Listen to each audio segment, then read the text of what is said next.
دفعہ ایئرپورٹ پہ خاتون نے پوچھا کہ بھئی ہمارے شوہر جو ہیں وہ ایک سال کے لیے ملک سے باہر رہتے ہیں، تو ہمارے لیے یہ تو نیچرل ہے نا، وہ کہتے ہیں ہمیں پھر برائی کے خیالات آنا شروع ہوتے ہیں.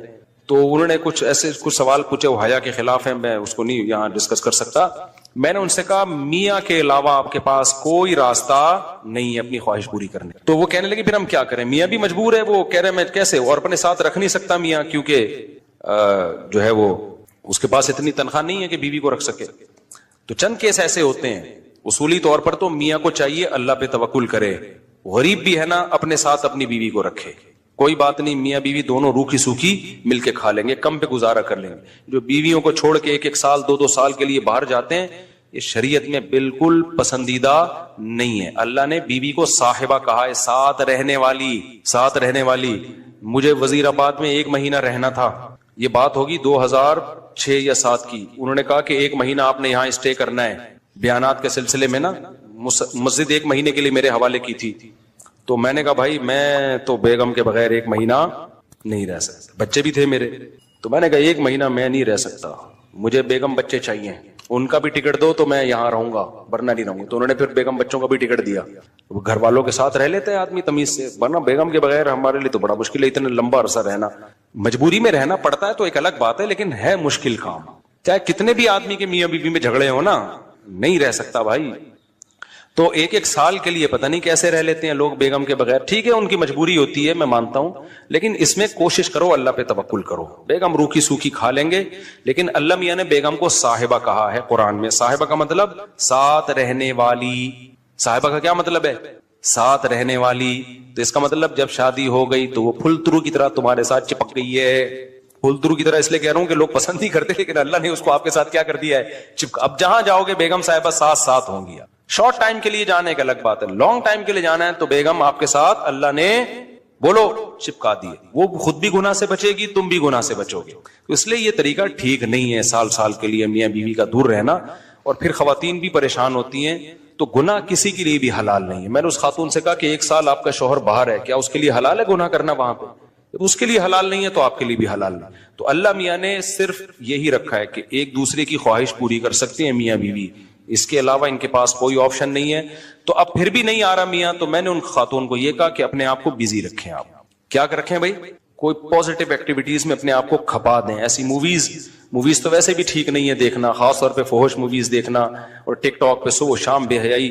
تو جب یہ انسان کی عادت ہے، جب وہ اپنے آپ کو کسی پازیٹیو کام میں لگا دیتا ہے نا، تو چند دن پھر یہ جھٹکے لگیں گے، اس کے بعد انسان نارمل. کئی لوگ ہیں جو 1 سال گھر سے باہر رہتے ہیں، مجبوری میں بیویاں بھی رہتی ہیں، وہ گناہ نہیں کرتے.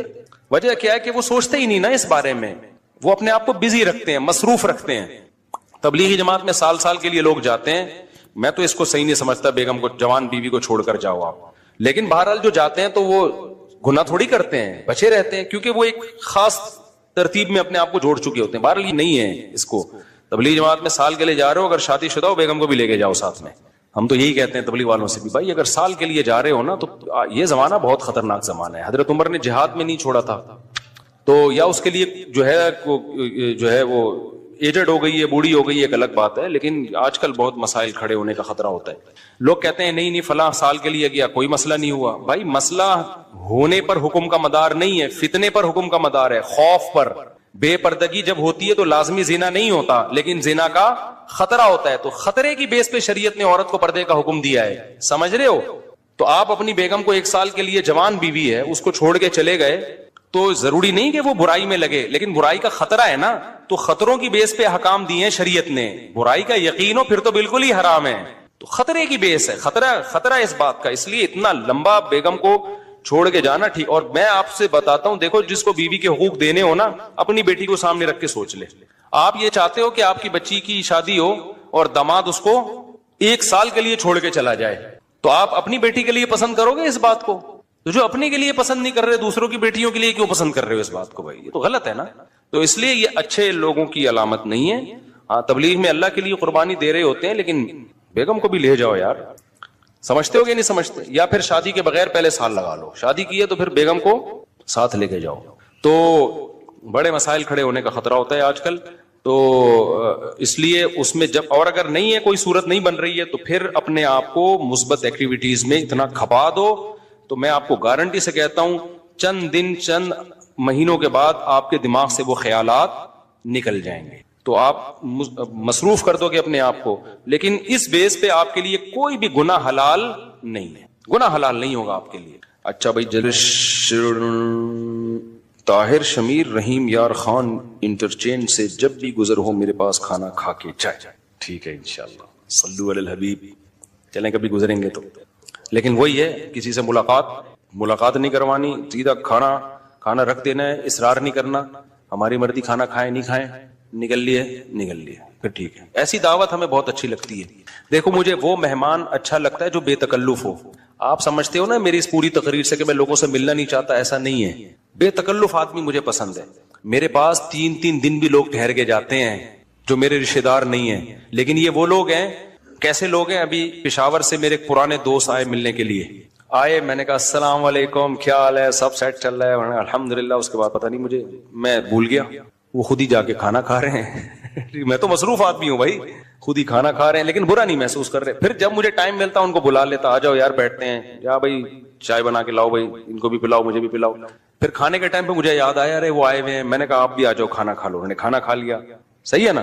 پھر بھول گیا میں کہاں گئے, پتہ نہیں کہاں گئے. پھر اگلے دن مجھے یاد آیا, اوڑے بندہ آیا ہوا ہے بھائی, لیکن وہ ناراض نہیں ہو رہا. پھر میں آیا, جب میں فارغ ہوا میں نے کہا آ جاؤ یار, میں نے فلاں جگہ جانا ہے بیان کے لیے, آپ بھی میرے ساتھ ہی گاڑی میں آ جاؤ. اپنے ساتھ گاڑی میں بٹھایا, لے گئے ان کو, بیان کیا, گھمائے, پھر آیا اپنے ساتھ ہی واپس لے. پھر بھول گیا میں, پتہ نہیں بندہ گیا کہاں پہ. تو وہ ناراض نہیں ہوئے. 3 دن اسی طرح ہم نے ہنسی خوشی گزارے. اس کے بعد وہ نکل لیے. انہوں نے کہا میں پشاور پہنچ چکا ہوں. میں نے کہا یار کوئی میری طرف سے کوتاہی ہو گئی, معاف کر دینا. کہہ رہے کہنا تو یہ چاہیے تھا, بدتمیزی کی انتہا کر دیا, لیکن وہ خوش تھا. ایسے بندے 100 دفعہ ہیں. میں نے تو ایک کمرہ اسپیشل مہمانوں کے لیے بنایا ہوا ہے, واش روم کے ساتھ, کہ مہمان آئے اسٹے کریں یہاں پہ. لیکن وہ مہمان جو تکلف والا نہ ہو کہ جی پوچھا نہیں مجھے ناشتے میں مفتی صاحب نے, بھائی ہماری بہت ٹینشن ہے, ابھی یہ تجھے پوچھیں گے تو ہم تو گھر والوں کو کون پوچھے گا. ہاں کوئی بہت میرے ٹیچر آ جائے نا, استاد آ جائے, معزز مہمان, کوئی بہت ہی اپر لیول کا میرے ٹیچر آ جائے, میرا چاچو آ جائے, وہ چاچو تو میرے بیچارے انتقال ہو گیا, میرے ماموں آ جائیں, تو ان کے ساتھ یہ سلوک نہیں ہوگا. اور سالی کے غیر ضروری تعلقات.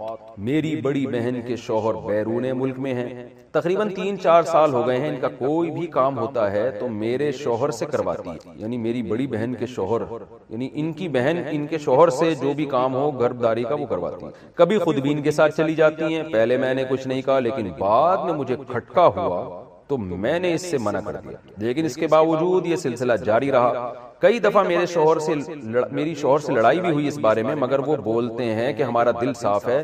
اب میں بہت پریشان ہو گئی ہوں, مجھے کیا کرنا چاہیے؟ آپ نے غلطی کی ہے. کتنا بھی دل صاف ہو, سالی نامحرم ہے, بھابھی نامحرم ہے, ان کے ساتھ بے تکلف ہونا, ہا ہا ہو ہی گپے لگانا, ان کے ساتھ شاپنگ کے لیے بازار میں جانا حرام ہے, ناجائز ہے. اسلام نے پابندی لگائی ہے. اس بحث میں اسلام آپ کو پڑھنے کی اجازت ہی نہیں دیتا کہ آپ کی نیت کیا ہے. یہ غیر مسلموں کے مسائل ہیں. وہ لوگ کیا کرتے ہیں, ایکچولی ہمارا دل صاف ہے اور ایکچولی کچھ نہیں ہوتا, یہ تو بھابھی تو بہن کی طرح ہوتی ہے اور سالی تو آدھی گھر والی ہوتی ہے, وغیرہ وغیرہ. تو ان کا کلچر دیکھیں آپ کیا ہو چکا ہے, برباد ہو چکا ہے. گھروں میں کتنی بدکاریاں ہو رہی ہیں. تو اللہ تعالیٰ نے جب قرآن میں پابندی لگا دی کہ تمہاری بیوی تمہاری بیوی ہے, اس کی بہن سے, وہ بہن تم سے پردہ فرض ہے, تو آپ کیوں اس سے فری ہو رہے ہیں؟ تو جب آپ کے شوہر آپ کے سالی جو ہے نا اس سے بے تکلف ہو رہے تھے, آپ کو ان کو ڈرانا چاہیے تھا اللہ کے عذاب سے. مرد یہ گڑبڑ کر رہے ہوتے ہیں کہ ہمارا دل صاف ہے. آپ بولیں بھائی آپ کا دل صاف ہے یا نہیں ہے, آپ کوئی فرشتے نہیں ہیں, آپ کی شادی مجھ سے ہوئی ہے, میری بہن سے نہیں ہوئی. اور اپنی بہن کو بھی سیدھا کر دیں کہ تم کیوں اس سے فری ہو, کہ میرے شوہر سے تم کیوں فری ہو رہی ہو. تو یہ بحث ہی غلط ہے کہ دل صاف ہے یا خراب ہے. اسلام نے بیسک پر ہی پابندی لگا دی. تو بھابھی پر بھی لازم ہے کہ وہ دیور سے پردہ کرے. الحمدللہ میں نعمت کے طور پہ بیان کر رہا ہوں, شو مارنے کے لیے نہیں. میں اس لیے بیان کر رہا ہوں کہ لوگ کہتے ہیں کہ یہ آج کل ممکن ہی نہیں ہے جوائنٹ فیملی میں پردہ. تو ہم 4 بھائی ہم گھر میں اکٹھے رہتے تھے. ہمارے والد صاحب کا گھر تھا, 200 گز کا گھر تھا, کوئی یہ بھی نہیں کہ 1000 گز کا کوئی بنگلہ ہو. 200 گز کے گھر میں ہم 4 بھائی اور چاروں کی زوجات بھی رہتی تھی. اللہ کا شکر ہے ہم نے کبھی ہماری بھابھی ہمارے سامنے نہیں آ کے بیٹھی, ہم رہے ہیں کئی سال اکٹھے رہے ہیں, بھابھی ہم سے پردہ کرتی تھی, میری زوجہ میرے بھائیوں سے پردہ کرتی ہیں, حالانکہ ہم سب بھائی بے تکلف ہیں, لیکن ایسا الحمدللہ نہیں ہوتا تھا, اب بھی نہیں ہوتا کہ بیٹھے ہوئے ہیں اور جناب فری ہو رہے ہیں, بھابھی سامنے آ کے بیٹھ گئی اور گپے مار رہے ہیں. ہمیں تو حیرانگی ہوتی ہے یہ گھروں میں کیا ماحول چل رہا ہے, کیا بےہودگی والا ماحول ہے. تو بالکل غلط ہے. اس کو ٹھیک ہے, میں نہیں کہہ رہا کہ سارے غلط ہیں, کوئی بھابھی دیور سے بے تکلف ہو رہی ہے تو اس کی نیت خراب ہے, میں نیتوں پہ ڈاکے نہیں ڈال رہا, نہ میں شبہ کر رہا ہوں, لیکن اسلام نے ایک ضابطہ اصول بیان کر دیا ہے کہ نامحرم از نامحرم. آپ کی بہن ہے اس سے بے تکلف ہوں, اپنی خالہ سے پھپھی سے بے تکلف ہوں, اپنی بھانجی سے, بیٹی سے, سوتیلی بیٹی سے, یہ آپ کی بیٹیاں ہیں, پوتیاں, نواسیاں, یہ آپ کی اولادیں ہیں. اس کے علاوہ آپ کسی عورت سے فری نہیں ہو سکتے, ہاں وہ نہیں کر سکتے. ممکن ہے لوگ کہیں مفتی صاحب آپ بھی تو سما ٹی وی پہ فری ہو رہے تھے, وہ بہت لوگوں نے اعتراض کیا نا, تو میں جس سے جو میرا انٹرویو لے رہی تھی نا سما ٹیلی ویژن پہ, وہ میرے سامنے نہیں تھی اور مجھے نہیں پتا تھا انہوں نے دوپٹہ لیا ہوا کہ نہیں لیا ہوا. میرے سامنے ایک موٹی موٹی مونچھوں والا آدمی بیٹھا ہوا تھا, تو اس لیے اس کو یہ کہنا کہ سامنے بیٹھ کے کسی لڑکی سے فری ہو رہا ہوں, یہ الزام غلط ہے. تو بہرحال آپ کو چاہیے اب آپ اپنے شوہر کو پابندی لگا دیں, بولیں یہ چیزیں میں برداشت نہیں کروں گی, آپ جتنے بھی نیک ہیں آپ کو میری بہن سے فری ہونے کی اجازت نہیں, اور اپنی بہن کے بھی اسکرو تھوڑے ٹائٹ کریں, آپ اس کی شادی کروائیں تاکہ اپنے گھر میں جائے اور یہ فساد نہ بچائے. کیا شادی شدہ یا کماری ہوئی سالی سے اگر ریلیشن ہو جائے تو اس سے نکاح ٹوٹ جاتا ہے؟ دیکھو سالی سے ریلیشن حرام ہے, بہت بڑا جرم ہے.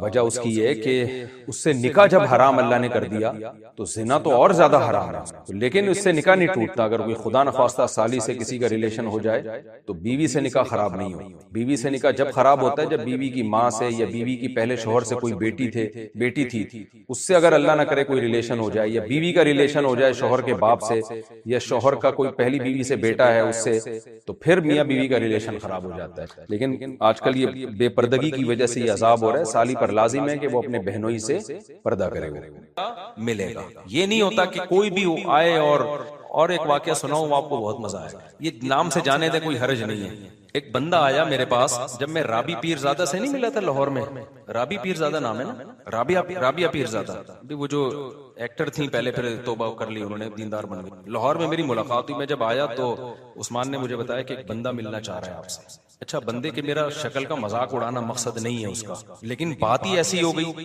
بندہ بلیک اتنا کہ شاید اندھیرے میں نظر نہ آئے. بات اس نے ایسی کی نا, اب دیکھو باریک, نہ ایجوکیشن, کچھ بھی نہیں. اچھا اب کیا ہوا ہے کہ بھائی ہم سے تو اچھا ہی ہوگا, ہماری اعمال کے لحاظ سے ہم سے اچھا ہی ہوگا, میرا مذاق اڑانا مقصد ہوگا. وہ ملنا چاہ رہا ہے, میں ایک دفعہ مل لیا, پھر دوبارہ عثمان نے بتایا کہ میں نے کہا اس سے پوچھو اس کو کام کیا ہے, کیوں بار بار مل رہے ہیں. کہتے ہیں وہ یہ کہہ رہے کہ میں رابی پیرزادہ کے لیے میرا نکاح کا پیغام آپ کے میری وہاں شادی کر. میں نے کہا بھائی اس کو بولو, مجھے نہیں پتا وہ میرڈ ہے ان میرڈ ہے, ہو سکتا ہے میرڈ ہو, مجھے تو اس کی تحقیق نہیں ہے. دوسری بات یہ کہ میرا اتنا ظرف نہیں ہے کہ میں آپ کا پیغام, میں نے کہا کوئی ڈیزائننگ آپس میں نے کہا آپ کو کھول کے دوبارہ جوڑنا پڑے گا, ریپیئرنگ سے آپ اس کے قابل نہیں بنو گے. ریپیئرنگ سے نہیں, ریپیئرنگ بھی ہوگی نا, آپ بیوٹی پارلر میں کتنی بھی ریپیئرنگ, تیزاب سے نہا لو آپ. تو میں نے کہا بھائی آپ کو نا اس کو بتاؤ, کھول کے دوبارہ جوڑنا پڑے گا. اور جو عام مشینیں ہوتی ہیں کھل کے جوڑ جاتی ہیں, انسان ایک دفعہ کھل گیا نا جڑتا نہیں. ریپیئرنگ والا میں نے کہا حساب کتاب نہیں, تیزاب سے نہا لو شاید کچھ. تو میں نے کہا یار کچھ جوڑ کی بات کر رہے یار, کچھ بیچارہ تھا بھی غریب. مقصد مذاق اڑانا نہیں ہے کسی کا, اور آپ کو کیا پتا میں کس کی بات کر رہا ہوں, غیبت بھی نہیں ہے, کسی کو کیا پتا. قصہ بھی اس وقت کا ہے جب میں وہاں ملاقات کر کے آیا تھا. تو اب وہ کہے کہ یار دیکھو رابی پیرزادہ میں اتنا تکبر ہے, میں بھی تو مسلمان ہوں, میں نے پیغام بھیجا, تو یہ بات صحیح ہوگی؟ بھائی اسلام نے کہا ہے کہ جہاں بھی نکاح ہو لڑکا لڑکی کے جوڑ کا ہونا چاہیے, تبھی زندگی اچھی اور کامیاب گزرتی, ورنہ گزرتی نہیں ہے. تو اب یہ جو میں نے بتایا نا طلاق یافتہ خاتون نے گاڑی روک کے شکریہ ادا کیا, وجہ کیا کہ ان کو ان کے اسٹینڈرڈ کا رشتہ مل گیا, تبھی شکریہ ادا کیا, خوش زندگی گزر گئی. ورنہ وہ کہتی مجھے پھنسوا دیا دوسری کے چکر میں, یہ کہتی نا. تو ایسی بہت ساری خواتین ہیں. ایک دفعہ ایک مین یعنی بیچ روڈ پہ خاتون نے گاڑی روک کے شکریہ ادا کیا. ایک خاتون نے کہا میں اپنے شوہر کی تیسری بیوی ہوں, میرے بچے بھی میرے شوہر نے رکھ لیے اور مجھے زندگی مل گئی. یہ اتنا اس طرح کی سینکڑوں خواتین ہیں جو اب نکاح سے مایوس ہو چکی ہیں. ہماری سوسائٹی میں ان کو ٹھکانے لگانے کا, ان کو عزت کی زندگی دینے کا کوئی حل نہیں ہے. تو ہم اس لیے پاگل ہوئے ہوئے ہم چیخ رہے ہیں اس پہ. ہمیں ضرورت نہیں ہے, مجھے کیا ضرورت ہے, میری تو 4 ہو گئی ہیں. پہلے تو لوگ کہتے ہیں شاید اپنی کے چکر میں ہیں، تو ہمیں کیا ضرورت ہے یار، ہم تو دکھڑا رو رہے ہیں، ہم مردوں کو عیاشی پہ نہیں ڈال رہے ہیں، ہم چاہ رہے ہیں کہ عورت کو عزت کے ساتھ گھر میں ٹھکانہ ملے. ہاں تو یہ میرا پہلے بھی فلسفہ تھا، تو میں لوگوں کو بتاتا تھا، لوگوں کو مانتے ہی نہیں تھے، بس یہی کہ عیاشی عیاشی. پھر میں نے کہا ان لوگوں کو سمجھانے سے بات، میں نے کہا ہاں عیاشی کر رہا ہوں. پھر لوگ آتے تھے نا، کیوں کر رہے ہو شادی مجھ سے، میں نے کہا عیاشی کا دل کر رہے، کیا مطلب آپ مولوی ہو عیاشی کر رہے ہو، میں نے کہا اپنے خرچے پہ کر رہا ہوں نا، بھیک مانگ آپ کے خرچے پہ کر رہا ہوں، میرے دل چاہ رہا ہے عیاشی کرنے. تو حرام